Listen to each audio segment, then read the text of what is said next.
How's it going, everyone? Data here, and welcome back to the New York Islanders franchise mode here at NHL 25. Moving into episode number 26 with a 2031 draft and off season.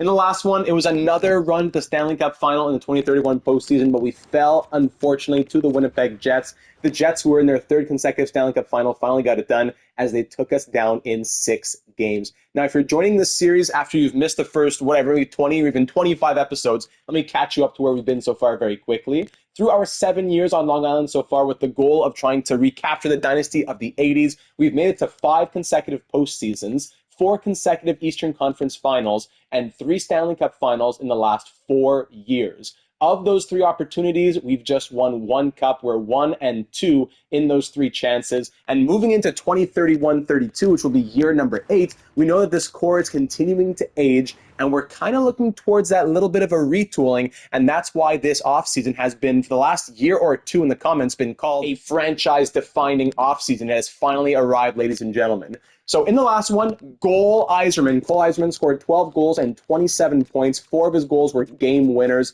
He really led by example. It's great to see him developing into the player that he hopefully will continue to be now at the age of 24. Oliver Kapanen and Bo Horvat both scored 23 points each. Oliver Kapanen potentially ready to take over as first-line center at 88 overall. He's been up to 89.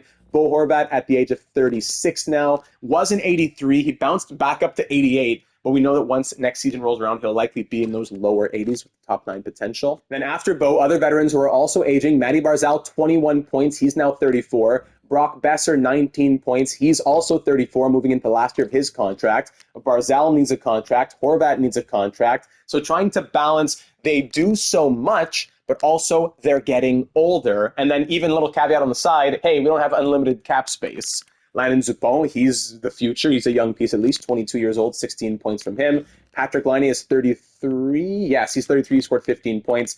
Vince Dunn, he was a surprising 14-point plus 10 contributor at the age of 34 as well. Ralph Preissing was a huge surprise on the 4th line, who bounced from 78 or 79 up to 80 with his 5 goals, 11 points. Porter Martone needed to do more in the postseason, and we're going to be expecting him to do more. Now at a 91 overall, the 8th overall pick back in 2025. Now that he'll most likely be getting those first-line right-wing responsibilities, it's going to be time for him to do more than he's ever done. Yes, he's coming off of a career-high 74 points. That's awesome. But he's going to be moving into those 21, 22 minutes of ice time kind of nights that he saw in 2029-30. Now that Brock Besser will be getting older and potentially moving on, along with those other guys, more responsibility will be on the shoulders of Porter Martone. Dylan Cousins, in his first career postseason at the age of 30, only put up 1 goal, 9 points, -6, after a really good season that saw him score 56 points. He then scores just 1 goal and 9 points. Jiricek, 8 points, -1. He needs a contract. Ethan Belchetz, coming off the Calder Trophy last season in year number 6,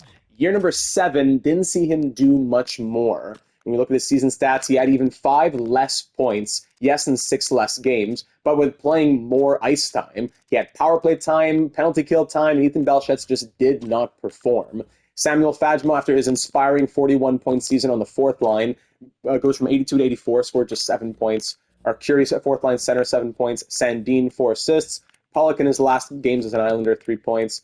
Boldzuk, 2 and 12. Hornqvist, the rookie, 2 and 17. And for the goaltending, it was Emperor Trey Augustine, who went 14 and 9 with 3 shutouts, a .910 save percentage, and 2.82 goals against average as an 81 overall. But in the battle of who's the lowest overall goalie, the Jets had a 79 overall, and that was better than the 81, even though that's worse, but you know what I'm saying. And we lost to the Jets. Ilya Sorokin played his last game as an Islander as well. He's on an expiring contract moving to next year, so we'll try and trade him away with 1 year left on his deal. So that's the quick little recap of where we are as a franchise. Before we get into the episode, I also want to say that we have launched channel memberships here on the channel. We've been talking about it for a little while. I finally went ahead and did it. And a very big thank you goes out to our first 8 members in channel history: Hobbsy, Bronco, Michaelak, Cagney, Mighty Joe, Intelligent Dice, Sean Avery, and Doggy, the first 8 members in channel history. So thank you very, very much. If you press join below this video, you'll get a quick little rundown of what the perks would be. But just to quickly tell you, $1.99 Canadian per month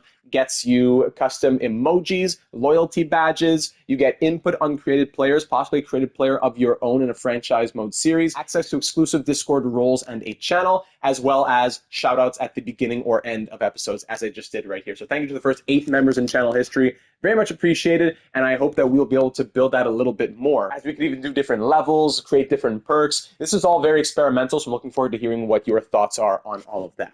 So moving into this offseason, as I just said, we have a lot to think about contractually, as Jiricek, Barzal, Dunn, Horvat are all on expiring deals. And when it comes to our current cap space, if I just look at Ryan Plug, for example, we have $23.555 million in extension. Add in Ilya Sorokin's contract we'll get rid of. That gets us over $30 million. But that money goes very quickly. Just looking at David Jiricek, for example, we know that he wants upwards of $14 million. So there's almost half of it right there. Matty Barzal, Bo Horvat, Vince Dunn, yes, they're all getting older, so they'll want less. But Barzal around $7 million, Dunn around $5 million, Horvat around $6 million. It goes very quickly. So add in the draft and even potential trades with us being fed up with guys like Ethan Belchatz, and that's a lot for the AGMs to think about in the last one. So let's dive right into the comments. Starting out with some thoughts on the postseason. Bronco said Cole Yzerman, Stevie Y. Yzerman, deserves a letter on his chest after this postseason. I don't even care if Horvat or one of the current A's need to lose their letter. He's seriously giving me Blue Jackets Sam Reinhart vibes. If you know, you know. So see who's still around moving into next season, but getting a letter for Cole Yzerman would be great. Cagney saying, after we won the President's Trophy with the Islanders and even the Senators in our Hockey Legacy Manager series and failed to win the Cup in both those series, Cagney says, can we just decline the President's Trophy in all franchise mode series moving forward? Might have to throw some games late in the season if we get close again. Some quick thoughts. Porter Martone, he has to wake up here. He has to either be a major leader for the team or the frustration with him will just continue to go through the roof. I'm very excited about the idea of targeting any of those young 87 overall guys. We're looking at potential targets if we were to move out the value of Ethan Belchatz plus or minus other pieces. Bjork in Seattle, Burchild in Buffalo, Kavan in Calgary. All those guys might make sense, and it would be a perfect retool on the fly move, but might require some luck to pick/get the right guy. I'm also open to Fajmo at third line right wing unless any prospect grabs that space, assuming Horvat is center and maybe Cousins on the left wing. Also, haven't done the mental gymnastics of the impact of dumping Sorokin, Line and any other salary versus bringing in one of those signed people. But perhaps if we run into issues, we could figure out a sign-and-trade scenario for Vince Dunn. Sadly, yes. I'd rather keep him, but as an older asset, it could maybe be a smart move. Yeah, you're right. Random blurbs. Platt, please, at the draft. Yes, a lot of people saying let's go after Platt, who is a 20-year-old but is medium elite and is a gem in the third round, I believe he's projected for. Hakana, also one of our prospects, excites me and hoping we retain and give him ice time. Already have a nickname for him, but we'll see if he earns it. All right. Pricing, either fix his skating or he's a trade asset, in my opinion. And if Dunn moves as above, how soon could we realistically expect Hornqvist to step into his shoes? The dynastic journey continues. All great thoughts. Thank you, Cagney. I replied to those in the comments, and we'll be getting to that in the draft. Moving over to Cheating Heels comment, I want to jump down to this paragraph about a potential offer sheet for Calvert, who we saw as an expiring RFA, who's a 96 overall with franchise potential, former first overall pick in St. Louis. Cheating Heel saying, do we go crazy and send an offer sheet to Calvert as a 21-year-old number one center? Losing some first-round picks as compensation wouldn't really matter for him to keep being so good every year. Maybe sign him to a crazy one-year deal, then extend him later on, kind of like a Kotkaniemi type thing. If not, now let me actually pause right there. I looked into it. The St. Louis Blues have a ton of money coming off the books this offseason, so I doubt he even gets to be a free agent or an RFA on July 1st. And we can't trade for him because his trade bar is maxed out all the way. So as awesome as that would be, and as much as I would consider on July 1st, I highly doubt he gets that point, and St. Louis will likely extend him. So if not, I would go hard, says Cheating Heel, at someone like Logan Cooley. He's going to be an expiring UFA. If it means trading one of Line, Besser, Cousins, or letting Barzal walk to get someone who's still in his prime and can be a cornerstone for 6 or 7 years, I say we go for it. We need to get younger, and we need a bona fide centerman. I think we try to get the rights to Cooley at the draft, or we go hard at Calvert on July 1st, which sadly we wouldn't be able to really do, likely. We need one of the two if we're trying to keep being contenders long term. Hakana will probably be ready to replace Horvat in a year, but we still need another center within 2 or 3 years. Now, speaking of extensions, Cheating Heel says extend Barzal, Horvat, and Dunn as soon as possible, just in case their demand jumps after the draft, because right now those are reasonable numbers. All three are asking for decent numbers, yes, right now. Waiting most likely wouldn't save much. I'd wait on Jiricek and see if his demands drop since he's not interested in an extension right now. Maybe he asks for less once he wants to extend. I don't know. If for some reason we're unable to re-sign Jiricek, I'd look at getting someone like Luke Hughes who can play both sides and who might have a higher team interest if we're lucky. He might also be a potential UFA. Cheating heel also not too pleased with both of Martone and Belchetz. They were meant to be the stars of this team, but they came up short. Martone had a good enough season to deserve another chance, but I think we need to pull the plug on Belchetz and use his value to get someone else. I'd also trade Ivankovic before he loses more value. We have 3 other medium league goalies, so maybe we package him with Belchetz or Laine/Besser. Besser does have the full no-move clause to get a young forward. Pricing was very good, but with his skating being so poor, I'm not sure he can be a full-time third liner, so we'll do an off-season focus for him on skating. Some more thoughts on the draft as well as the first overall pick being on the block, but it'll probably be too cheap to go after. I don't know even why Buffalo would want to move it with the status that they have. Some thoughts on a potential lineup, and this core can still hold up for a couple of years, but it will need a major revamp if we do not start replacing some pieces right away. Eager to see what the off-season brings. Thank you, Cheating Heel. Great thoughts as always. And as I've done a couple times in the past before, big shout out to Sam who left a novel of a comment. Great thoughts that I read and replied to in the comments section. So thank you once again to Sam. And let's get into this offseason now. So we're thinking about Barzal, Dunn, and Horvat's extensions first and foremost because they are more affordable. David Jiricek is the tough one. Now, when we think about the forwards, I want to kind of talk through what I'm thinking about and make sure you know what I'm doing and I don't just make decisions and you're saying, why did David do that? Here's what is going through my head right now. Let's say everybody gets re-signed, all right? So 1, 2, 3, 4, 5, 6, according to overall. We know Cousins is third line, so actually Yzerman is that 6. Now, is Bo Horvat going to continue to be, even not first line center, will he continue as second line center? Despite the overall dropping, we know that he still has like 5-star shooting out that we've just seen with the high 90 accuracies, and he's coming off of an 86-point season in 79 games. He can still produce. It's unlikely that his production falls off a cliff, but the overall might. Do we care as much about that? Probably not. But it's more the fact that can we have 3 players who are going to be like 35 plus in that top 6 between Barzal, Besser, and Horvat? Yes, it might just be for 1 more year, but us extending that 1 more year and let's say not going after a Logan Cooley might be very harmful long term. Because yes, we do 1 more year of Horvat, Besser, and Barzal. Let's say they all expire in after next offseason, so it would be in 2032. Then we have 3 top 6 spots to fill, and who's filling those spots? The guy that we get back for Belchetz? Okay, that's 1 maybe. So when we think about the lineup right now, if everyone's coming back, that's 1, 2, 3, 4, 5, 6, 7, 8, 9. That's the top 9 right there. That's 1 if Ethan Belchetz gets traded out for a non-roster player, so a prospect and/or picks. And that's with Laine staying and with everyone else who's still... Essentially, we're running it back. Now, would that still give us a good shot at a Stanley Cup? Yes. But I don't think that would set us up for the most success down the road. And by down the road, I mean as soon as 2 years from now. So that being said, we even have Hakana who we want to get into this lineup as an 80 overall with medium league potential, former 4th-round pick of ours. So that being said, part of me wants to say deep in my heart that we have to let Matty Barzal go. But for the sake of the series, I think as a lifer, we need to keep Matty Barzal until retirement. Probably the same for Bo Horvat, and that probably just means reducing their roles in the lineup and not forcing them to stay in the top 6 or whatever when we're forsaking other options. So let's say Bo Horvat is third-line center, Matty Barzal is staying, and Patrick Laine is a cap casualty. And that leaves us with 1, 2, 3, let's say, 4, 5 with Yzerman in the top 6, third line Cousins, Horvat, and maybe Fagemo.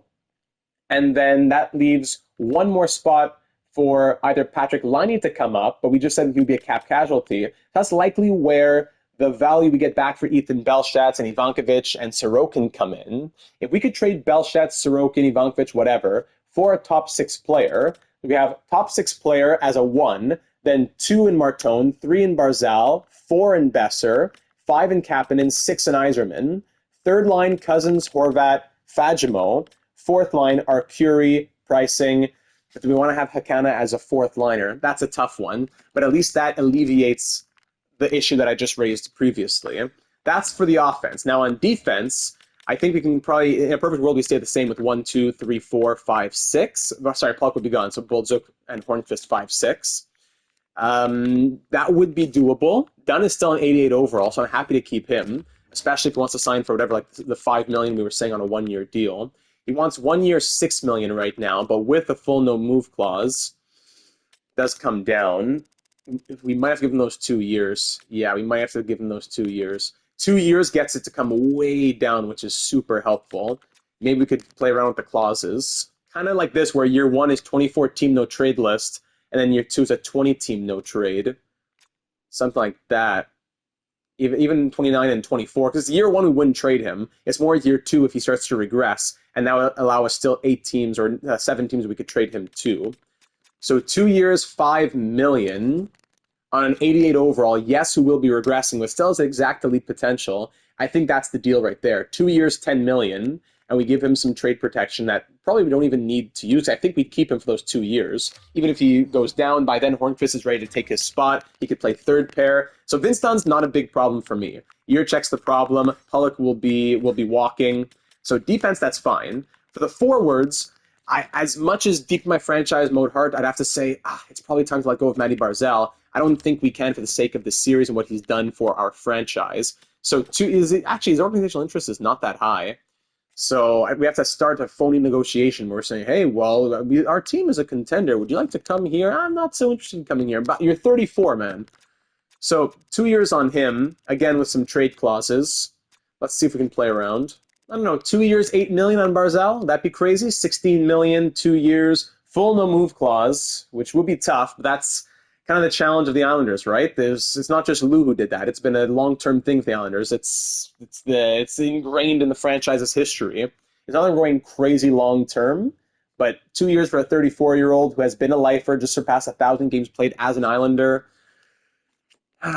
We go a little bit lower, maybe, but the organizational interest is low enough that I don't want to play around with that like extremely. So we'll save 50K, and we'll say 7.95 for 2 years on Matty Barzal with a full no-move clause, because I'm more committed to him staying. Whereas Vince Dunn, yes, I think he'll stay, but if we had to, okay, we move him. Matty Barzal is one that we're going to give him the security now in his older age and say, we want you to retire an Islander. Bo Horvat just wants that 1 year. That is fantastic with me. We can go ahead and give him the 1 year no-move clause. We could probably get him, I don't want to go too cheese on this.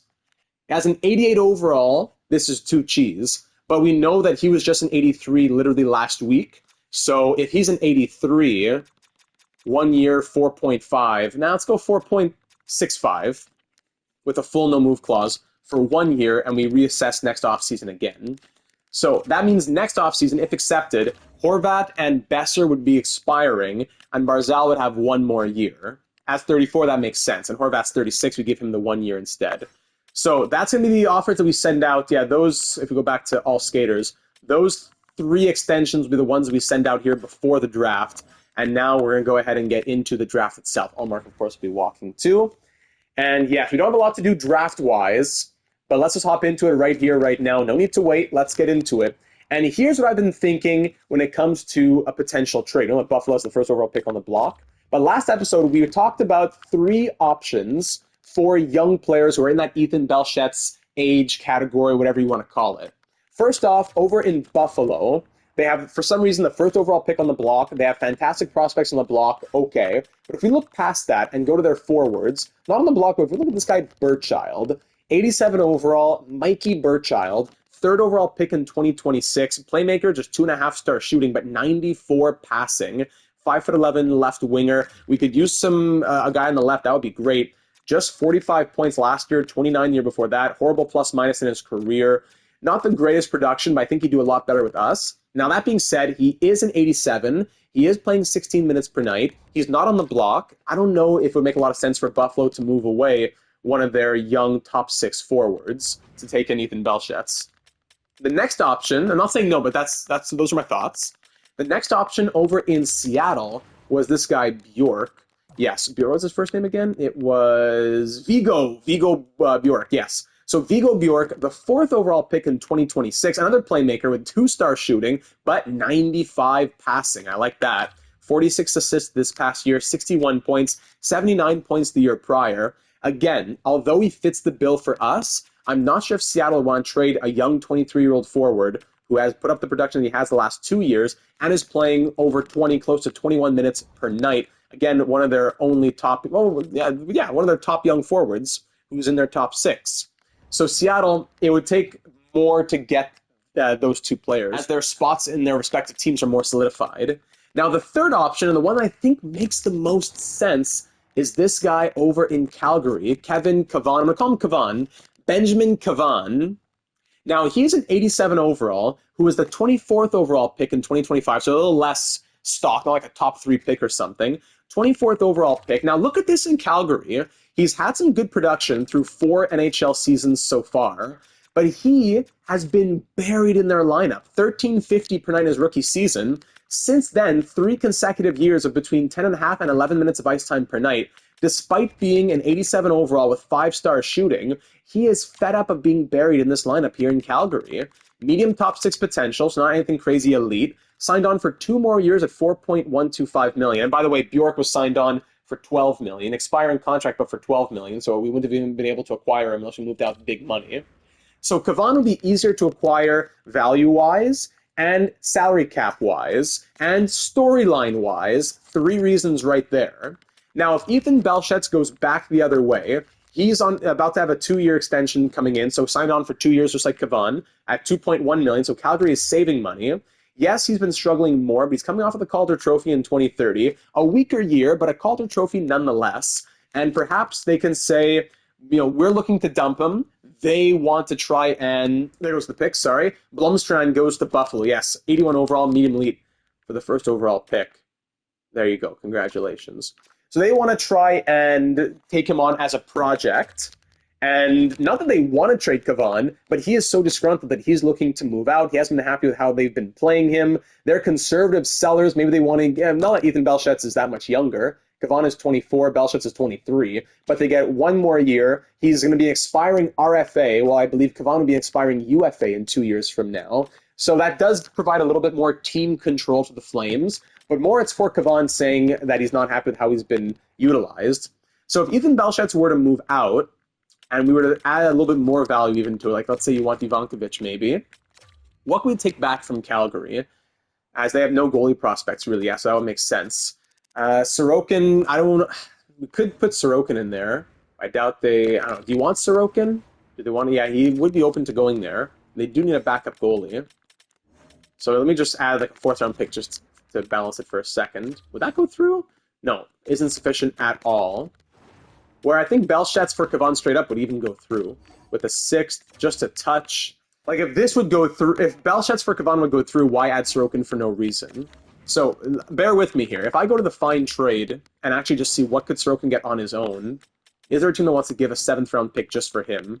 Ilya Sorokin, Jack Guy, former Islander, and O'Connor, a 5th in O'Connor, a 4th in Darnell Nurse. So that's okay. So that's all 3 offers. Chicago wants Ilya Sorokin, and they'll give us a 4th round pick in next year's draft, along with the rights to Darnell Nurse. Let's go ahead and do that. Ilya Sorokin, thank you for your long-suffering service here on the island. We got you a Stanley Cup. Your whole career spent here with the Islanders. 3rd round pick back in 2014. 518 appearances. His numbers this year weren't even that bad. It was more the playoffs. Going 274, 178, and 62. 40 career shutouts, a .912 save percentage, 2.76 goals against average, that .912 coming from the real world mostly. Yeah. And in the postseason, 59 appearances, going 28, 24, and 3, 2 shutouts, .913 save percentage, and 2.81 goals against average, again, mostly from the real world, but a little bit of success here. That 2028 run, absolutely. And in the end, of course, that, why isn't it a show? You can't see his awards here for some reason? That's weird. We know he's a Stanley Cup champion. I don't know why it doesn't show, but he has a Stanley Cup won with us, what is it now, 4 years ago, 3 years ago? All right, so Ilya Sorokin to the Blackhawks, and I can't even press it. There goes Ramsey, medium lead offensive defenseman to Utah. Wow. So we'll send him off to Chicago. Thank you for your service. We're going to send him to the Western Conference. I have to go do it again. All right, there you go. Thank you, Chicago. Good luck to you, Ilya Sorokin. I think that's just a 4th round pick. So now if we go back to the trades with Calgary, I wonder if I had the rights to Darnell Nurse if that does anything for them. All right, so Belchetz, Nurse, and Ivankovic, whatever, to the Flames for Cavan, and maybe a decent pick out of this too. They're getting some good pieces. Can I get a 2nd round pick back for this? Or that'd be probably, Ivankovic does have the elite potential. Goalies are later bloomers. A former high draft pick who we haven't given a chance to. These are 2 projects that the Flames are taking on here. This could be in their minds, maybe their future starting goalie and their future top 6 forward. But is that a bit of a stretch? I don't know. Kevon, we know he's an 87 overall, but to them, he's been buried on the third line for a few years. Let me try, that'd be crazy, 2 fourths and a 6th from Calgary. Value just a touch. Okay, so let's try 2 fourths then. I think that's fair. Belchetz, Nurse, and Ivankovic to the Flames for Kevon and 2 4th-round picks. Calgary, oh, too far off, really. Okay, so a 4th this year and a 5th next year. Calgary, too far off. Okay, 2 5ths. Oh, no, they have only, okay. 4th this year and a 6th next year. Well, Sweden just a touch with a 4th, and a 6th. And then now it's a 4th and a 6th isn't sufficient at all. Well, then just why giving me mixed messages? 4th and a 7th? Okay, just the 4th? Too far off. Well, okay, so we'll do Ivankovic in a separate trade with a 6th here. So, okay, whatever. Thank you, Calgary, as Belchetz and Nurse will go to the Flames for Kevon and a 6th-round pick. Ethan Belchetz, thank you for your service. Calgary, thanks for the pick. Now, welcome. I don't even remember what his first name was again. Welcome, 87 overall, medium top 6, Benjamin Kevon to the Islanders. And we'll see what you can do with some top 6 minutes here. I really wonder. All right. Meanwhile, Ethan Belchetz, in a final goodbye to him. We'll see him later on in his career, I'm sure. The former 8th overall pick in 2026, who hasn't worked out for us super well. 167 games played, 31 goals, 35 assists, 66 points, a plus 45. But with all he's gotten some decent power play time. 1 power play point in 3 NHL seasons of getting like a season and a half of power play time. Averaged 13 of ice time.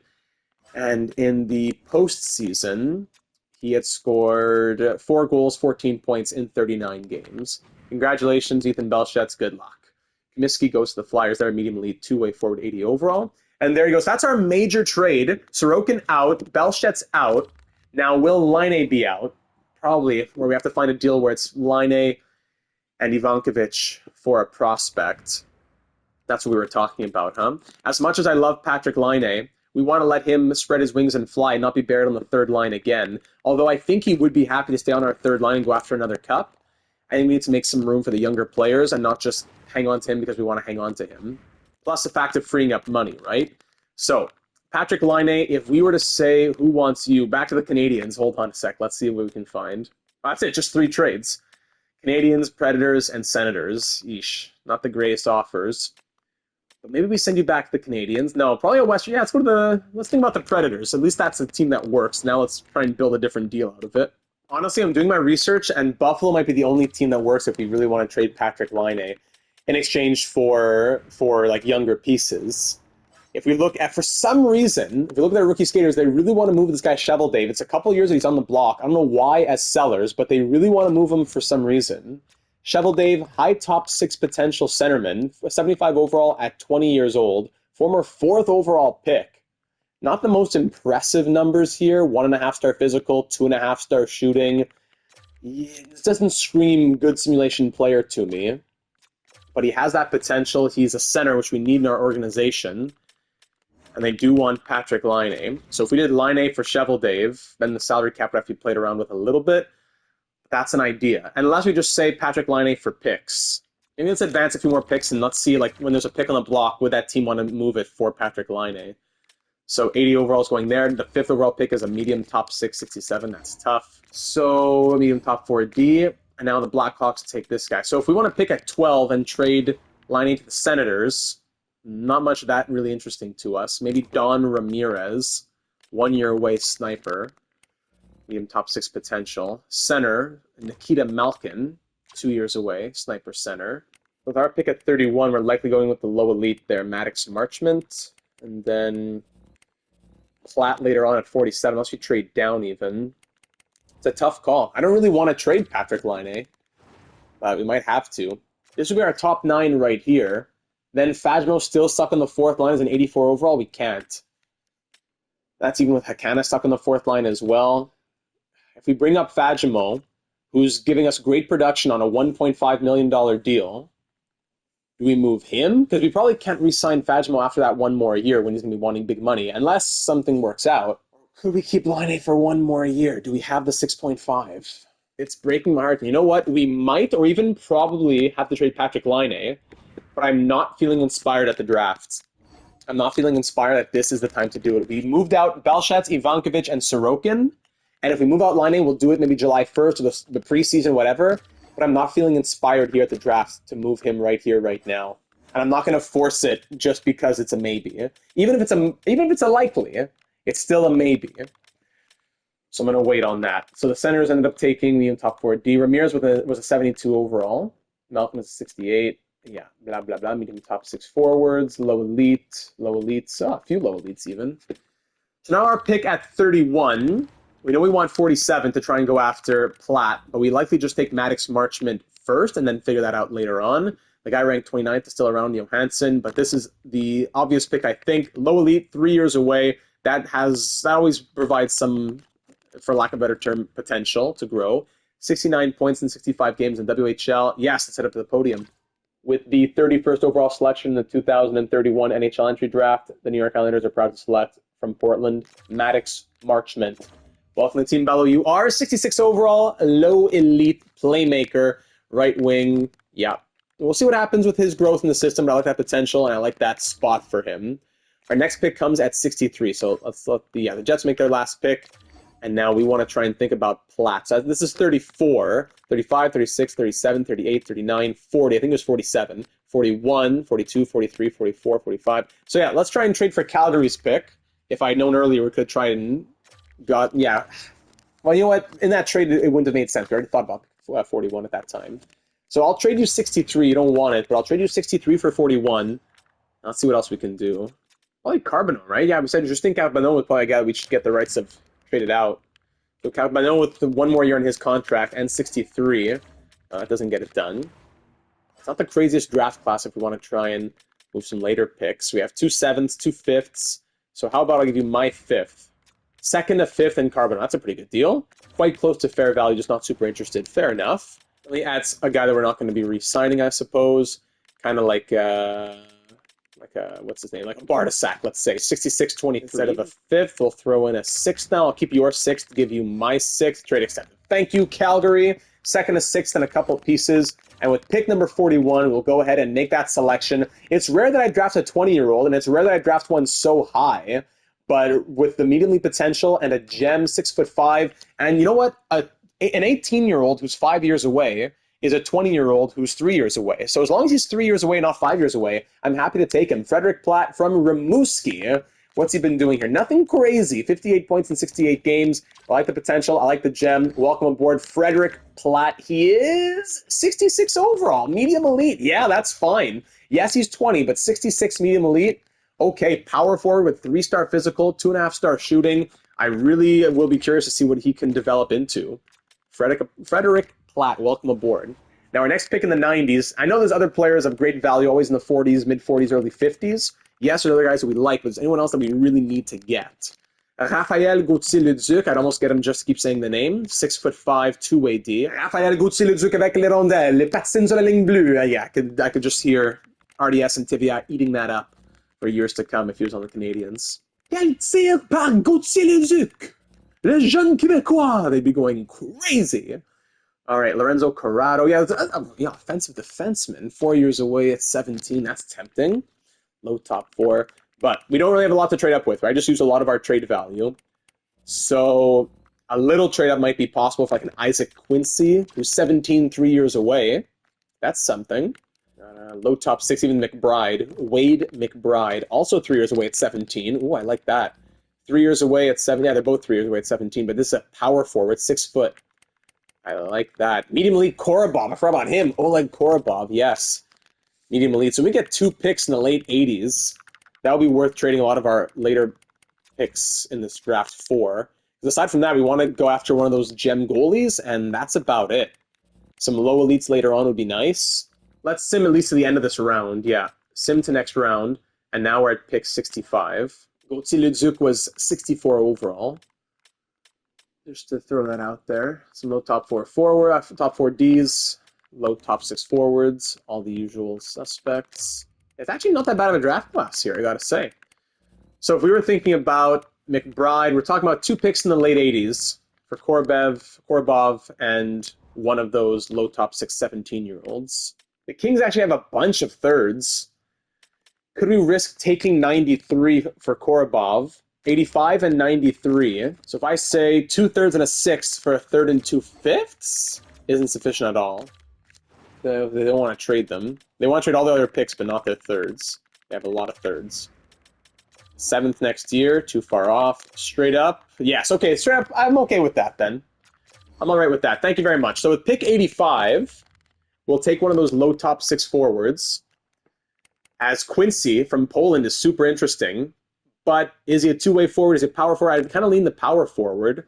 No points in 11 games in an A-plus competition, 3 years away. B-minuses with C's and C-minuses, while McBride has pretty much the same, just different distribution. Better stats, but in a C-minus league. I just kind of lean McBride. Even though he's the later one, I kind of lean McBride. So could I trade down to say, like, hey, can I get pick 25 from you, New Jersey? Usually the game doesn't allow for that to happen, really. If I say, hey, New Jersey, I'll give you 85 for 90 for 89, that's you moving up 4 spots. Can I get a pick 217, like one of the last picks in the draft for that to happen? Isn't sufficient at all.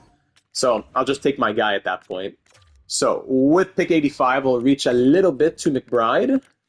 Wade. Big Wade. 6 foot, 17-year-old Wade McBride. 64 overall, low top 6. Thank you very much. I will take that. And then fingers crossed for pick 93. Yes, we should be good. And there he is, Korobov from Estonia. Oleg Korobov, 17-year-old medium elite, 5 years away, so probably like a 51 overall. And he's not great, man! 51 overall. I know the Kings picked 3 in a row. Oleg Korobov. I promise I didn't do any pre-scouting. That's just franchise mode intuition. Korobov, welcome aboard. So then the Kings get their 3 picks. They'll take medium top 9, Funk, medium top 60, Nielsen, and low top 9, Lalonde. Not great. All right, so our next pick now comes at 127. Between here and there, not too much. Actually, at 129, we might think about Pekka. Maybe. So let's sim to 127. We can get all that out of the way. So Pekka's here, but when you think about the goalies that we would want to target, we have 3 options, yes. Pekka is 19 and 5 years away, while James, or Jams, and Rafalski, he's 20 and 5 years away. Why does it not go over his name? Thank you. Jack, 4 years away at 20. Okay, Rafalski is 18 and 5 years away. So do I want the guy ranked 129 who's 19 and 5 years away? Or the guy ranked 211, who's 18 and 5 years away? 6'3" is Rafalski, 6'2" Pekka. It's a tough call, and both would be great probably. But this one's probably ranked a little bit higher for a reason, maybe? They're all gems. Who else would be out here if we sort by rank? If we say no because we want someone else, who would that someone else be? Not really anyone who's not a goalie. There's a low elite Iginla, Steven Iginla, low elite gem. 5 years away, 6'4" centerman. I like that. So if we trade down to take Iginla, we then take the goalie later. Our next pick after that is 169. So some low elites later on. So if we trade the 4th for a later pick, or even 2 later picks, we want 1 medium elite gem goalie, and we want a couple of gems, a couple of those low elite guys in the 200s. I could trade you 223. 4th and a 7th for 2/5. Yeah, let's do that. Let's do that. All right. So we get to take 2 higher. But maybe we would have taken the same guys anyways. I don't know. Let's go to 142. I think the guy we wanted with Iginla. We'll let Pekka go, and we'll take the other goalie instead. No, don't tell me. What? Since when does the computer reach like that? Where's Iginla? Iginla goes at round 5, pick 8. The game. I don't mind the game reaching, but it just reaches like once a year. Oh my goodness, that was a huge reach, actually. 58 overall was the 20-year-old goalie, so I'm glad we didn't go for him. Then where was Pekka in the end? Oh, that's disappointing. Well, we'll just take whoever we get. We got 2/5 out of it, so we'll just take whoever. Pekka, no, sorry, round 5. Pekka, there he is, 53 medium elite. So instead of taking the 19 who was 53, we'll now take the 18 who was someone else, who was something else. Rafalski at 211. All right, our last picks are all in the 200s now. So let's go another 60 picks, I guess. Okay, Nashville. How about 2/5 for a fifth, a sixth, and a seventh. That'd be crazy? Yes. 2/5 for a fifth and a sixth. There you go. A sixth this year and a fifth next year. With that pick, they get a 7th. Awesome. So now our pick at 169, another pick that I could probably trade down from. A lot of trading down in this draft. I didn't mean to. Now let's just take our guys. So Rafalski, we'll take him. So instead of getting a 53 who was 19, we get a 54 who's 18. Sorry, instead of getting a 53, yes, that's what yeah. Okay, so this was the right move. This was the right move. I'm sad we missed out on a Ginla, but this was the right move. A guy who's a year younger and an overall higher. Ricardo Rafalski, welcome to the Islanders. That's awesome. That's really, I'm impressed with not with myself, with him. Well done, Ricardo. Ranked so low, but with that overall. Okay, so now let's just take our guys with our last picks now. The low elites. So offensive defensemen, both these guys probably, these two defensemen, Bukestad and Lewis. Israel Bukestad and Josh Lewis. How about those for names? All right, so let's go Lewis from Switzerland, 52 overall, low elite. And then 213. Never know what those offensive defensemen might turn into. This last one, Bukestad. We could take Rolson, but we took centerman. So let's go ahead and take Israel Bukestad, offensive defenseman. Maybe one of them will pan out between those two. 50 overall, low elite.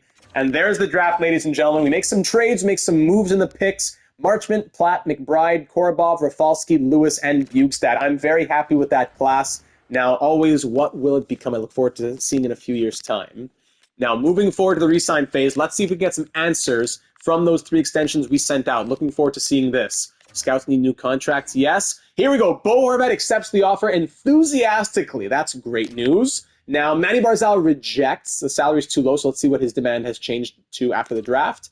And Vince Dunn also rejects. That's too bad. All right, so we got 1, and we freed up money and all that. So I'll re-sign the scouts and all that in a moment. Let's get to the re-sign phase and see what we're left with. $25 million in cap space. And now it comes down to Yurchek, Barzal, and Dunn with $25 million. So if Yurchek takes 15 in a crazy world, that'll leave 10 for Barzal and Dunn. It wouldn't fit. So hopefully something has changed in David Yurchek. I think the interest has grown. But he really wants 8 years, huh? So 8 years on a full no movement. What happens to the interest when the money changes? Okay, the interest has not changed very much. No, okay, so as long as we give him the full no move, we might be able to get down to 12.75-ish. I don't want to play with fire too much. I'm not going to send anything yet. Let me just think about this first. So I got to take the calculator for a second. 25.055 minus 12.5 million. That leaves us with 12.555. So let me hold on to that for a moment. Matty Barzal, what do you want now? 2 years at 12. Oh, that's crazy. Yeah? That would be the whole budget right there. Oh my goodness, Matty Barzal. And Vince Dunn, he would be looking at 1 year, $7 million on a full no move. So yeah, that's what I want to get it done before the draft. But those were reasonable offers that we gave them in association with what they were asking for. So if Vince Dunn ends up wanting, we go to 5.75, probably too risky. So 5.85, that would leave us with 6.7. 6.7, so yeah, we'd have to trade Patrick Laine then, if that's the case. Okay, let me keep thinking about this while I go re-sign some scouts. But first, actually, we can say goodbye to Ryan Pulock, sadly. Let's do this right here, right now. Ryan Pulock, who was a lifer, first-round pick in 2013. In the year 2031, we have to let him go. Ryan Pulock won his Stanley Cup here in 2029, 1,002 games, all as an Islander, 88 goals, 232 assists, 320 points, a plus 144.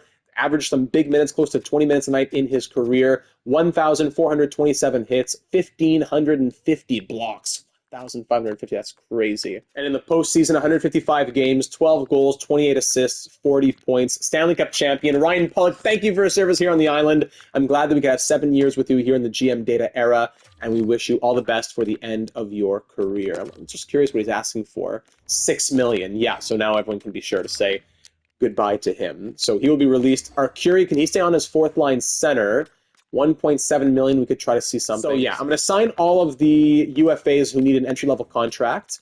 I'll take care of most of the RFAs. I'll save the big ones. And then also for the goaltending, Linus Ullmark can be released. And Sasaki will get his contract. Yeah, so I'll take care of that quickly now. Okay, so main things taken care of. And now check this out. David Yurchek's interest has now dropped back down to where it was before the draft, or even, I don't know if it's even further, but it's dropped. from where it was 3 minutes ago. What have I done? I've signed some prospects, and I guess I released Ryan Pulock. Is that what made your organizational interest drop by releasing an 82 overall? With morale turned off, you should be happy about that. Less competition at your position. So I don't know what to say. Because if I go into negotiations, I can't bring the money down as far as I would like to, because you only can go down by certain amounts. I can't play around with the interest bar. You have to say, okay, 1 million less, 500,000 less. I can't go to exact numbers. So for 8 years, although the interest is quite low, we're going to have to just bite the bullet on the full no move clause, I suppose. And I don't want to go too low. I'd probably try 12 if the interest bar was high. But because it's lower, I don't want to insult him. Let's try 8 years at 12.35. Of the 3 players who need a contract, Jiricek, Barzal, and Dunn, Jiricek is the most important, I would say. So let's send that offer to David Jiricek. 8 years at 12.35. Everyone else who you're not seeing anymore, sign the contract right away. RFAs, I qualified everybody else who's asking for like 1.2 million, even though they should be asking two-way deals. And let's advance a day from here, all right? So David Jiricek rejects. There's nothing specifically wrong with it. I just feel like I need to test free agency. But why do you feel like that, man? Life is good here. You have 3 cup finals in 4 years. So we're just going to have to pay him more.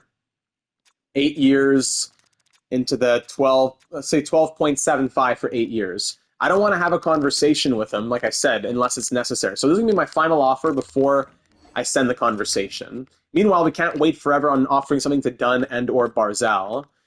Vince Dunn would be the easiest replaceable, probably, but in free agency, they'll be asking for just as much, if not more. So, I don't know, like, who could we let walk and then get in free agency if we trade Line A and then have the money available? You know? Probably Barzal is next up in terms of importance. But I hate that he's asking for such ridiculous numbers and has such low interest as a franchise legend. He's wanting way too much. As a 34-year-old, I don't want to let him walk, but for 1 year, he wants $13.5 million. And for 2 years, 12 on a full no-move clause at 34. Ladies and gentlemen, we might have to make a huge decision here and allow Matty Barzal to walk to free agency, because that is just more than we can afford. Unless he's willing to take 10.5, let's say, let's go 10.75. I feel like that's still a lot. Yes, the salary cap is $109 million. 10.75 for 2 years, that's like a legacy deal, like a thank you contract. If he says, no, I want to test free agency, then we might have to let him do that. So I'm going to send him that and advance the day. We'll wait and see what Jiricek and Barzal have to say on those 2 deals. Plus, we're going to get some answers back from these scouts. David Jiricek accepts. Woo!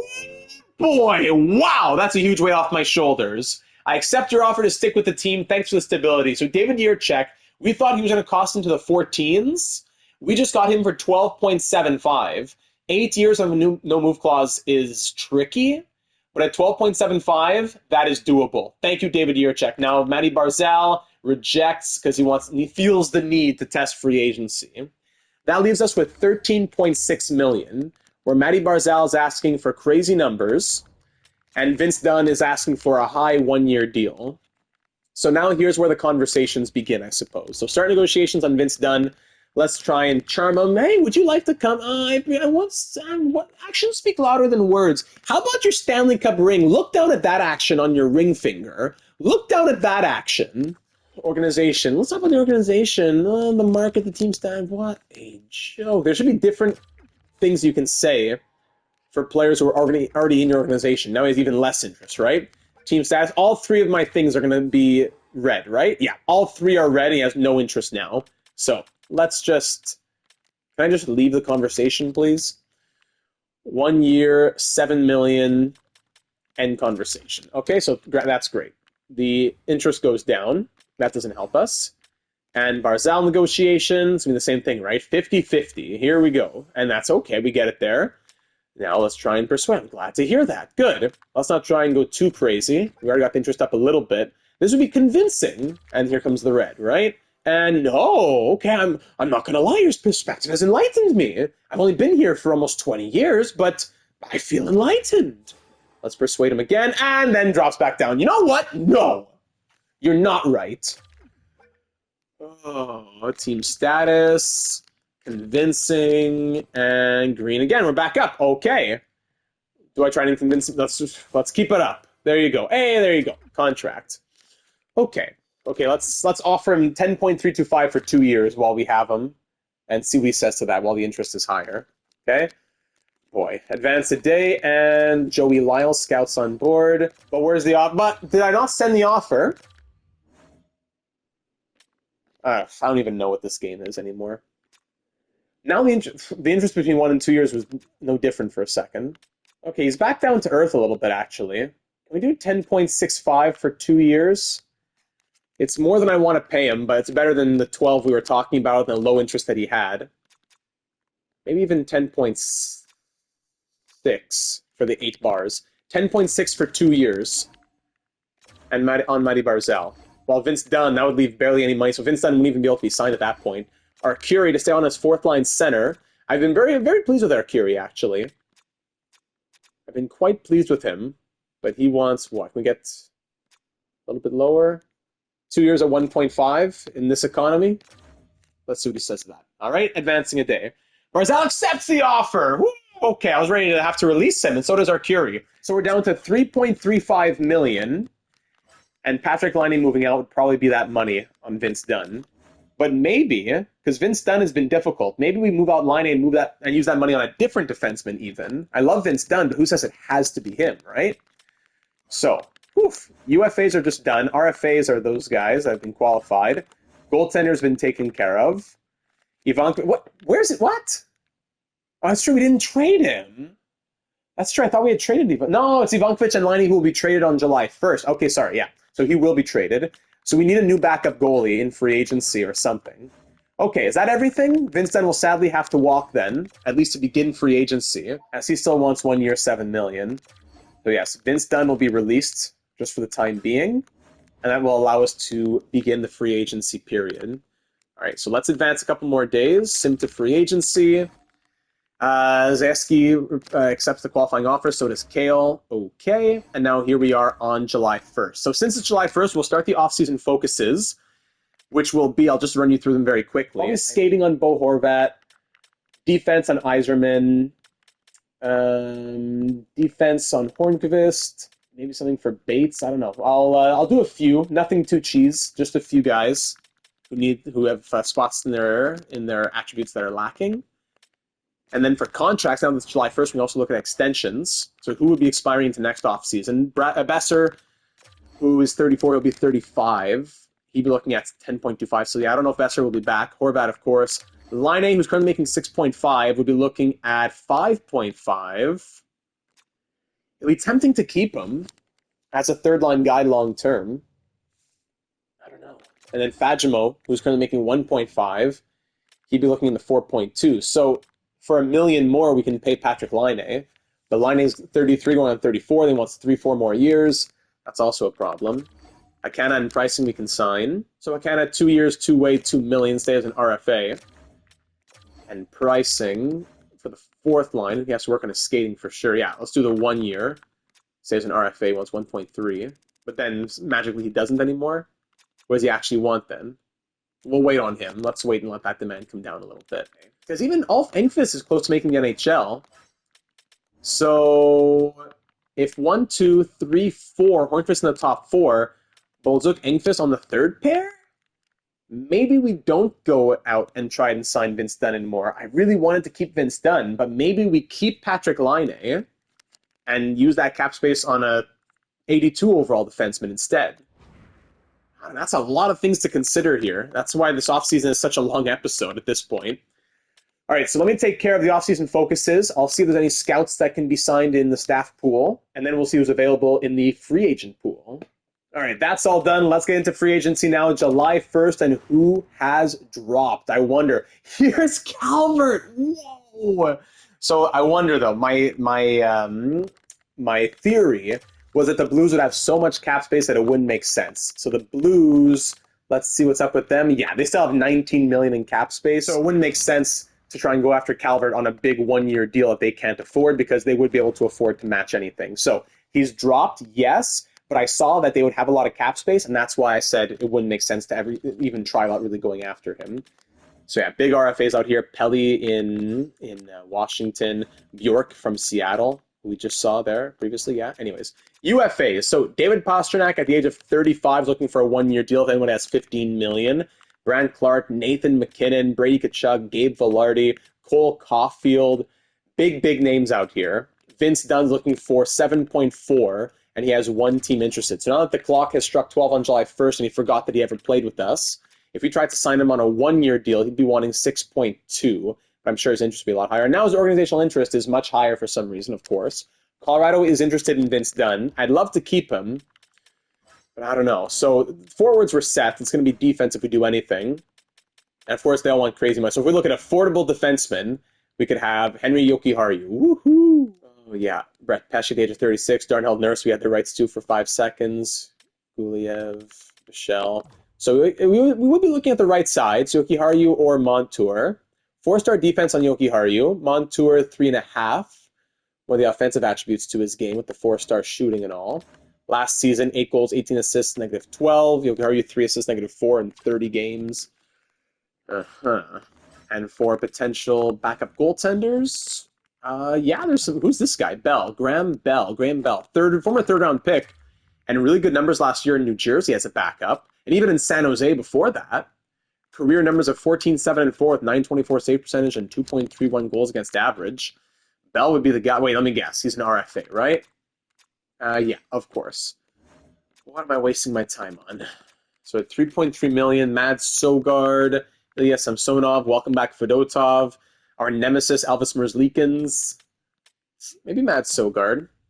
Bit expensive though, I find, the goalie market, right? I guess it's not as big of a year for goalies here. Maybe we could get one in a trade if we're moving Laine and or Ivankovic. I think I just got to face reality here. Patrick Laine, it was an incredible story to have picked him out of the rough and say, let's go after him. Let's give him a chance to really have success. 1, 2, 3, 4, a 6-year deal.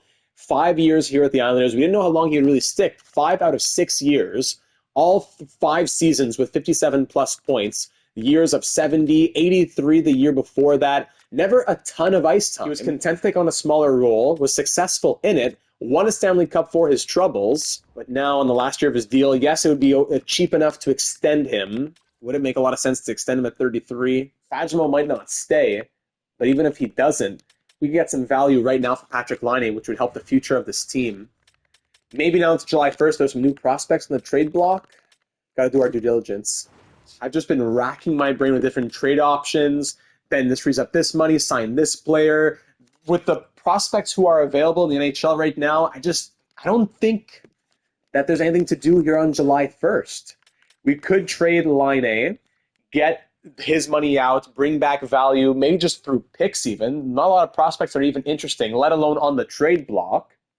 Then use that money, which is going to be close to $10 million, and go out and sign a defenseman. But I don't know, do we want to sign, like Kevin Korchinski, for example, is very interesting. The same amount of money as Vince Dunn would want, but for 4 years, and he's 27 as an 85. But offensive defenseman who scores 30 points a season, maybe a bit of a fraudulent simulator with like 3.5-star defense or whatever. Vince Dunn, I want to bring him back, but at that dollar amount and the trade that will be required to make it happen, I don't know.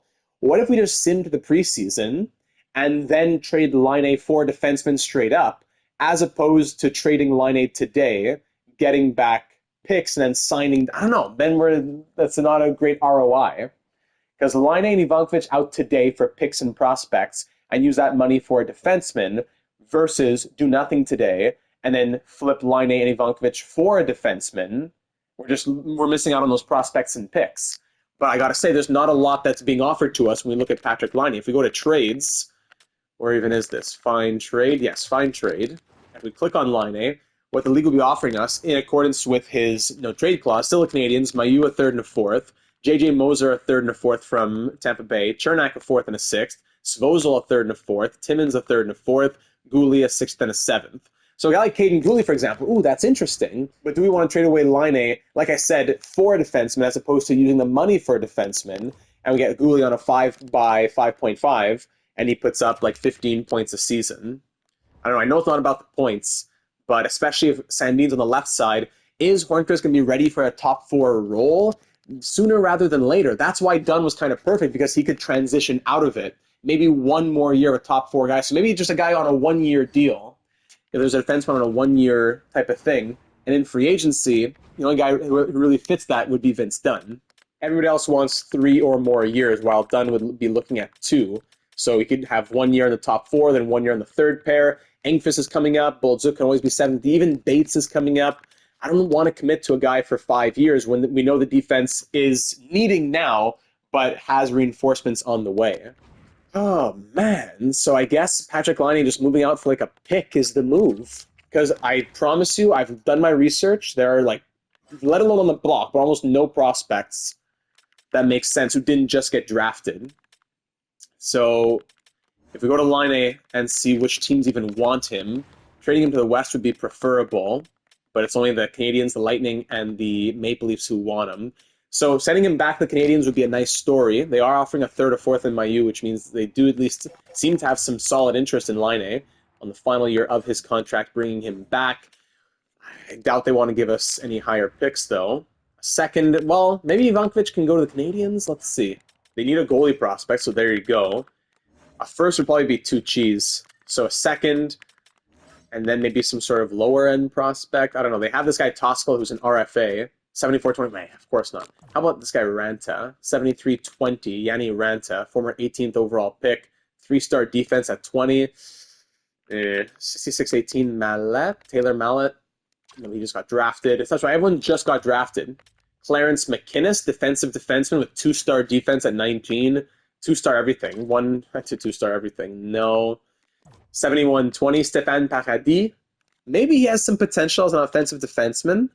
Just throw him into the deal, even though the fans would riot that he gets moved. A second, and this guy Paradis maybe has some potential in him. We just, for fun, take him on. And then maybe throw in a pick the year after. Maybe you can get a 3rd in 2033. A second and a 3rd with Paradis, who's kind of just a toss-in. More a second and a 3rd to free up the money of Patrick Laine and trade away Ivankovic. Montreal, what do you say to this? Too far off. Spend my whole day here. 7th, too far off. Straight up, still too far off. What? So just a second. Patrick Laine for a second. That's all he can give me? Paradis out and a 3rd next year then? A second and a 3rd for these two? Okay, all right. All right, Patrick Laine back to Montreal, a team that has the space for him, and Ivankovic gets some value out of him, a 2nd and a 3rd. Oh, that breaks my heart, but we can't keep all the old guys. We can't keep all the old guys. Patrick Laine, an incredible ride with you, my friend. Thank you for joining this organization. Thank you for trusting us. I'm glad that we trusted you. 5 years as an Islander, a Stanley Cup under your belt, 290 points in 407 games as an Islander. Is that the team he played the most with in his career? I'm not sure. Maybe Winnipeg would rival, but if it was like baseball, he was going into the Hall of Fame, I think he would wear an Islanders jersey as he entered the Hall. Great plus-minus for all those years, high shooting percentage. I'm just sad the ice time couldn't have been higher, but I'm very glad that we got him his Stanley Cup, as in the end, his playoff stats were really good as well. Not much, minus 3 chances in Winnipeg, which was just a little handful, and 5 games with the Canadiens. Look at these numbers. 70 points in 93 postseason games, and of course, that beautiful, beautiful Stanley Cup in 2029. Oh, I wish we could have kept him. Maybe there's some disagreement in the comments, I don't know what, but we do it and we move on, sadly. The future of this team has to come moving into our 8th season. The future has to happen eventually. So now if we go to free agency with $8.66 million, hopefully it's not too late to go after him. Vince Dunn, his organizational interest isn't very high. 1 year, maybe we can go more expensive. No. If we're going to go for $7 million, we may as well go for 2 years. So 2 years, full no move clause, and probably 6.85. Colorado's also in there, so we can't go much lower than that. 2 years, 6.85, full no move clause. Unless we play around with it and pay him a little bit more, what if we do get up to $7 million? We go up to 7, and we give him a modified no trade clause where at least he's tradable if there's some sort of big regression and we need that lineup spot or something. 2 years, $7 million with a 2019 no trade in year 1 and 2014 no trade in year 2. Colorado's also interested. 2 years, $7 million with the trade clause that I mentioned there. All right. Vince Dunn, we're going to hope that he takes it. If not, Then who's the contingency plan for a defenseman who's, again, 2 or 3 years is what we're looking at here. So I got to go back to UFAs. 2 or 3 years. Owen Power is great, but do we want 88 overall in the top 4? Not necessarily, because if Hornqvist is going, Engqvist is growing, Bates will be growing eventually. The top pair is locked up to Dupont and Yurchak for the next 5+ years. If Sandin's on the left, then someone like Girard on the right is interesting. But then after that, Justin Barron, I'm going to sign him for 6.8 and an 83 overall. Obviously not. Liljegren, Fabro, maybe Pionk is the backup as an offensive defenseman. Maybe he's the contingency plan here. No one's interested in him. Neil Pionk, what would you be looking at here? Yeah, that might be the move. You still have to free up the money anyways. No matter who we get, we have to free up the money of Patrick Laine. So we'll wait and see on Vince Dunn, and then we'll think about any other depth signings, backup goalie. I don't want Dunn to not sign because anything else happened. Now, I was going to sign, but you don't have the money for me anymore. Okay, so Scout signing on. Thank you. Let's go, Vinny. Vince Dunn off to the Colorado Avalanche. That kind of signs the qualifying offer. And thus ends the Vince Dunn era on Long Island. One of the longest-serving players. Potentially a Data 782 Hall of Fame nominee. Vince Dunn, thank you for your service as he signed 8.6. Yeah, we were not going to be able to match that. 2 years at 8.6 with a full no-move clause on Vince Dunn. Good luck, Colorado. Vince Dunn, 88 overall, moves on after 1, 2, 3, 4, 5 years with the Islanders. Coming in with Patrick Laine, yes. He had that crazy 70-point season in 2028. Norris votes and everything. Gone a little downhill since then, understandably, but still a high overall, still eating big minutes, still hitting, still blocking, and he leaves Long Island as a Stanley Cup champion, winning his first with the St. Louis Blues. So thank you for your service, Vince Dunn. It was a blast having you in the postseason, mostly as an Islander, yes. As good as he had 14 points in 2 postseasons, including this one they just came off of, which got him that big payday from the Avs. 8.61. That was never going to even be in contention for what we would have been able to offer him. So let's go back to it. At least, you know what, now we have the money for a backup goalie. So looking at the UFAs, is Pionk out here? Yes, he wants 3.8 now. Awesome. So let's see, who are the realistic options as the demands have come down a little bit. Korchinski's really speaking to me. We need someone who, well, maybe Sandin will be gone by then and Korchinski stays as the left side for a little while longer. He would be an offensive defenseman. He hasn't simulated well, but he'd be a project for us to consider. Hasn't had good success in Chicago, playing big minutes. Blocks shots, that's nice.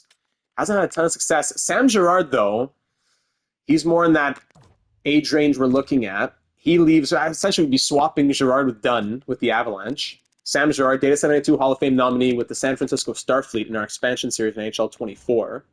Similar totals. Also an offensive defenseman. Then we move to the 83 overall and under range. So Pionk, yes, is tempting as a 35-year-old who would only be there for 1 year. But how long is Sandin going to be here? Because even if Korchinski doesn't move on in a few years, then Sandin's moving on. In our defense, the top pair is locked. Sandin is 31 right now. He's not necessarily too close to leaving. Still signed on for 3 more seasons. So no, Sandin's not really close to leaving. So Sandin and Korchinski might be the pairing for this season. And then Hornqvist and Engqvist on the third pair, maybe. Then Bolzuk stays the 7th D. But then after that, Hornqvist will grow more. Sandin will still be here. Engqvist and Bates pushing. Now, it wouldn't make sense to sign a guy for 5 years. As tempting as Korchinski is, signing a guy for 5 years would not make sense. It's the Neil Pionk move. That's the one that makes the most sense. Unless there's anybody else on a 1-year interest. Like a Yoki Haru? No. Pollock.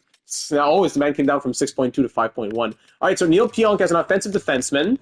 A veteran who can be on the third pair or the second pair. Hopefully the second pair. Even bring him down a little bit. Yeah, but it's free agency. Let's give him an honest offer. He's 35, 1 year, $3.5 million. Leaves us still with 5 point whatever.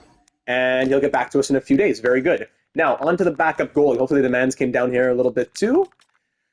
Not that much. Looking at the affordable ones. Actually, no, I have to stay at UFA. Why can't you look at UFA and affordable? Mads Sogard might be the move. The Canadians had nobody interesting to get us back, to come back in the Line A deal. Samsonov 81, but fringe starter, so his potential might drop. Maybe Fedotov comes back, but he wasn't great with us, and he hasn't been great in Florida. He was good in 2029-30, but not last year. Maybe Matt Sogard then. Good, yeah, decent year last year. Yeah, not bad. And there's no one else really with potential that might be able to grow now. Colton Ellis, there he is. The man who won them the Stanley Cup. They threw to the side. Maybe, you know what? Maybe we signed Colton Ellis. 40-win season and Stanley Cup Dominic Hasek numbers. You know what? With no other backup goalie really like standing out, yes, Loktionov, terrible numbers. Colton Ellis, he's the guy. If you can't beat him, join him. The meme continues. So we have the money. 1 year, 1.75 after what he did last season. Colton Ellis, he'll do horribly with us because we know that's just how the game works. Let's bring him in. Colton Ellis as the backup. And you know what? As a lower overall than Trey Augustine, we can keep auto-rotate turned on and not have to worry about the goalies every 2 days. So let's do that. And then also any UFA skaters. UFA skaters sorting by potential. Yeah, Paulson here. Low elite, 77-22. Frederick Paulson. Playmaker. Former first-round pick even. Sure, let's throw him in the system and see what happens. Really wants the 1 year. Okay, let's do the 1 year then. He'll probably sign it right away. I accept your offer. Thank you very much. Moran, 75-23 enforcer. Pispinen, 78-24 sniper. That could be interesting. Tero Pispinen, 5-star shooting. That could be a little Skylar Lucic type find. He wants 2 years. Sure, I'll give you. He'd be an expiring UFA, but I'll give you the 2 years. He accepts it right away. And that'll be, I think we're pretty full on defense. So there you go. All right, let's advance a few more days. Waiting to hear back on Neil Pionk and the backup goalie. Neil Pionk decided to accept your offer. Thank you for your interest. Very good. And Colton Ellis on board as well. There you go.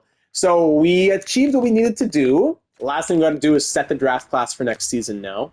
As we dealt with a low-high draft class last season, I'll randomize a number. We'll say 1 to 15 because we just had low. We'll do 1 to 15 as low again. Then 16 to 75 will be medium. Then 76 to 100 will be high. So generating a number 65. So, okay, medium draft class quality. And now the inverse for the high draft class, for the generated prospect quality, we'll say 1 to 25 is low. Then 26 to 84 is medium, yes. And then 85 to 100 will be high again. Generating 78. So it'll be medium, normal draft, medium class for 2032. And this whole time, you know what? I totally forgot. Where is he? I totally forgot Ralph Pricing. I totally forgot him. So it should be cheap to get him now. 1 year. Yeah, it shouldn't be hard. 1 year, 1.5. Yeah, you should, come on, buddy. 1 year, as what we were offering him in the first place. I don't want to make him a UFA. So 1 year, 1.5 on Ralph Pricing. We have the money for it. So you know what? That's even more case to why we have to trade Patrick Laine, I suppose. And Malkin, 75-24. Stay as an RFA. No, he really wants... Okay, give him the 2 years. It'll be an expiring UFA. We'll see if he can cut it or ever make it or ever grow. Whatever. So he accepts that right away. So sim to next season. Actually, no, sim a few more days because then I want to work on Pricing's skating as an off-season focus. All right, Pricing's on board. Thank you very much. Now to end off the off-season, I'm going to go ahead and work on his skating. A few other off-season focuses. Maybe, I already sent out a few. Maybe Pionk's skating as well to stay as he's regressing. Just some of the older players, I sent that out for them. Not too many focuses. Hornqvist for his defense. Yzerman for his defense as always. And that does it for the offseason. So let's get to the beginning of the preseason. Everybody trained hard in the offseason. So let's get to the beginning of the preseason. Our team is very tired with all the extra hockey we've been playing in the last few years. Enjoy July, enjoy August, and we'll see you in September. All right, here we now are at the preseason. Let's see any growth that happened. Sometimes conversations take like a week for them to add whatever they got added over the offseason. Let's see anything that stands out right at the get-go. Bo Horvat still in 88 is great to see. Fagno still in 84. That's nice. They held their overalls. Pispinen grew to an 80, but he might have to do his time in the AHL first. We'll see. Defense, Zupon 93, Yurchek 92. Pionk drops to an 82. Engqvist 82 and Hornqvist 83. Let's go. That's why I wanted Pionk to be a guy who could play the third pair if needed. And Augustine still 80. No, 82. Look at that. Trey Augustine in 82 finally. Oh my goodness, and kind of still an 80 though. All right, so I'm going to make some line changes according to what I think the lineup will be to start the season, and then we'll end off the episode. All right, so here's how we might be looking moving into year number 8, ladies and gentlemen. Yzerman, Kapanen, Martone top line with a +5. Besser, Barzal, Kavan on the second line, +4. Barzal, 90 overall. He's been playing wing pretty much the entire franchise mode that we've done here. So do we try him at center now, or does Bo Horvat go back to second line center? Kapanen still takes the reins as first line center, and Barzal goes to the wing somewhere, but then Kavan will be moved to the third line. He just came out of that situation that he was in Calgary. He doesn't want to be on the third line again. We can only get him like maybe 13 minutes of ice time if we have him third line and power play and all that, so I don't think he'd like that. So that's why Bo probably goes third line center plus first unit power play, etc. Like if we had gotten like a Logan Cooley we had mentioned, and Logan Cooley was first line center and Kapanen was second line center, then we wouldn't have been able to acquire Kavan, and Barzal would have gone to the wing, which is okay, but then add in the fact that he would have been wanting probably about 12, 13 million. And let's say our current cap space is what, like about 5 million plus Kavan and his 4, so gets us to 9. It would have been much harder cap-wise, still trading out Patrick Laine. And Cooley never even ended up dropping to free agency, so Utah wanted to keep him wherever he was. I think he was in Utah. So I guess it makes sense that we didn't go after him, unfortunately. We'll need that new second-line center or even top 6 center of the future eventually, and that should be a major target for next offseason. But Dylan Cousins can play center. He's here for the next still 4 years, including this one. He can play center if need be. He could go up to the second-line center in a pinch. Yeah, longer term, I understand the issue. But then third-line Cousins, Horvat, Fagemo, still in 84. Fourth line, Hakana, Arcuri, and Pricing. Do we like that fourth line? Does Hakana need more ice time as a medium league prospect? Probably. That's a tough one. On defense, Dupont, Jiricek, Sandin, Hornqvist, who grows to an 83, ready for top 4 minutes after his rookie season. And third pair, Neil Pionk, who could play second pair if needed. And Ulf Engqvist, ready for his rookie season, the third-round pick in 2028, up to an 82 overall after spending 2 years in the AHL. He's ready. I love that. And then, of course, goaltending, Augustine, 82, backed up by Ellis at 79. Yep.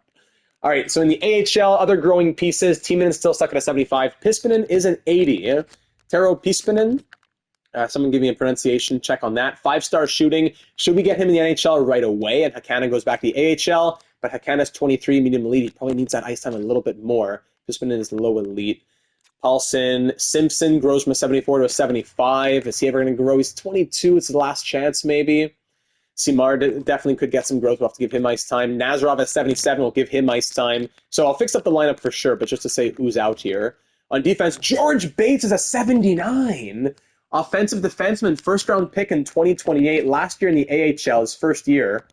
Oh boy, George Bates will be ready for the NHL as soon as next season. Even Bernard Gervais-Chouinard, 6'5", two-way D, 7th-round pick, last pick of 2029. He's a 74.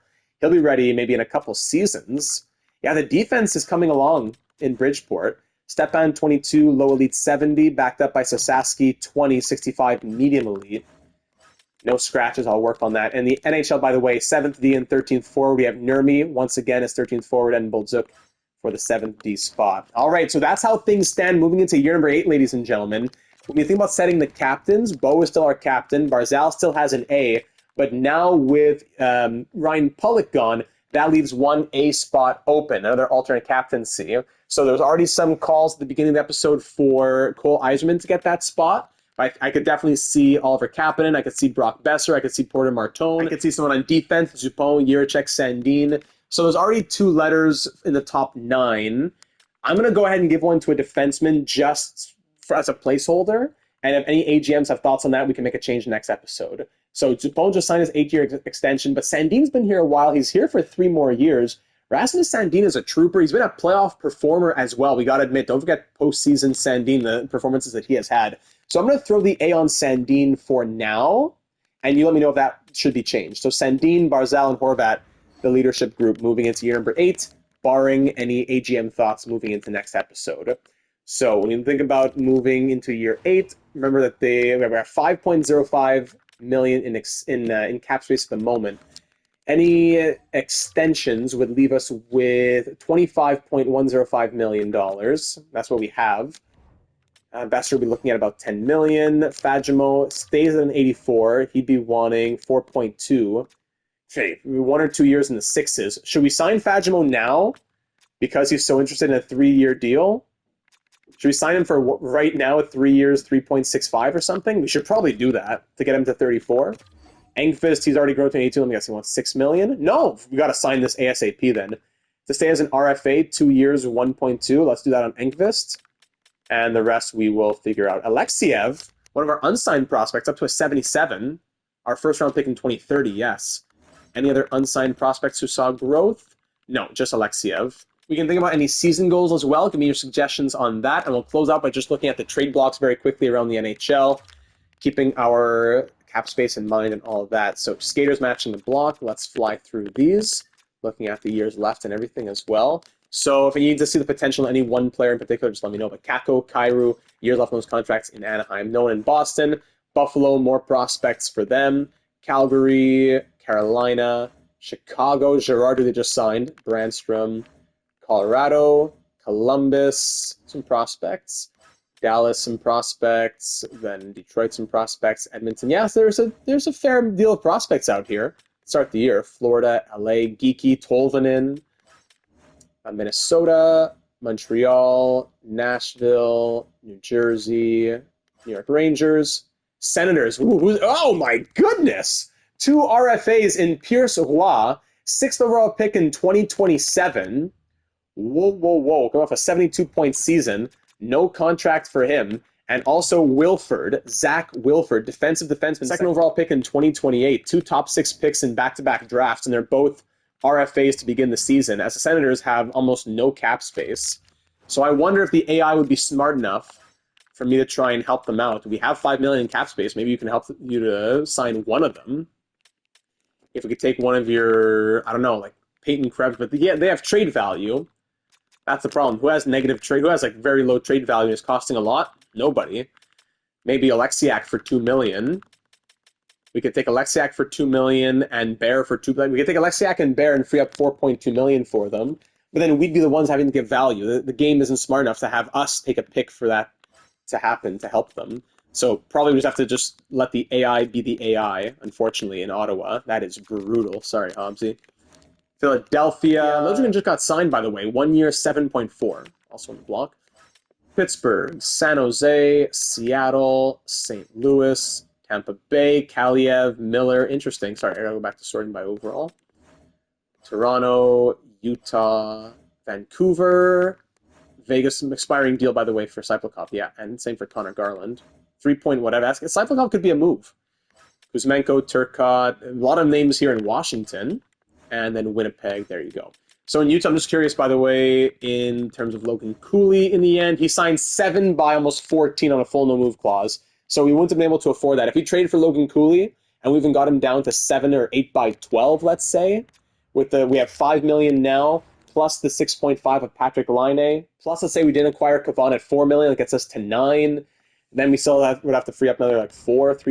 It's probably wouldn't be able to happen for Logan Cooley. So I like our lineup moving into year number 8. What changes are you thinking about? Not even necessarily here on day 1, but potentially moving into the season and towards the halfway point. Any players on the block who catch your eye, extensions, lineup ideas? Let me know your thoughts down here in the comments on YouTube or over in the Discord server. Ladies and gentlemen, thank you for watching. A long but definitely busy for the right reasons off season. Now we've got some growth. We're ready to roll into 2031-32. Trying to get a little bit younger in some places, but also trying to get that one last cup for these veterans in Barzal, Besser, Horvat. Who knows who's still going to be around come the year after this one.